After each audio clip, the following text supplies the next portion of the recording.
Hello all, welcome to happy nest. இந்த plant எங்கள் வீட்டுக்கு வந்த புது அடிஷன். இது என் தம்பி கல்யாணத்துக்கு முன்னாடியே நான் வாங்கி வச்சுட்டேன். நர்சரியில் வச்சதால் அவங்க எனக்கு கொண்டு வந்து கொடுக்குறேன்னு சொன்னாங்க. அட்ரஸ் மிஸ் பண்ணிட்டாங்க. எனக்கும் போய் எடுத்துகிட்டு வரதுக்கு டைமே கிடைக்கல, வாரம் ஊருக்கு போயிட்டே இருந்ததால். ஸோ இந்த வாட்டி ஹஸ்பண்ட் வந்திருந்தப்போ அங்கே 2-3 பிளான்ட்ஸ் வாங்கி வச்சுருந்தேன். எல்லாம் எடுத்துகிட்டு வந்து கொடுக்குறேன்னு சொல்லிட்டு என்னை கூட்டிகிட்டு போய் ஒன்றா எடுத்துகிட்டு வந்து கொடுத்துட்டாங்க.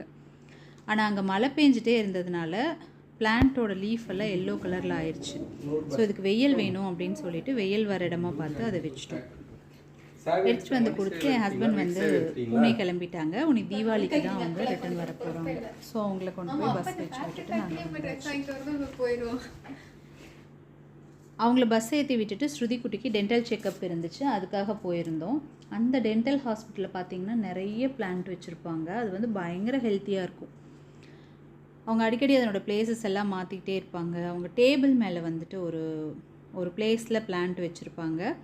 அந்த பிளான்ட் எப்போவும் மாற்றிக்கிட்டே இருப்பாங்க. நான் ஒரு வாட்டி போகிறப்பவும் ஒரு பிளான்ட்டு தான் பார்த்துருக்கேன்.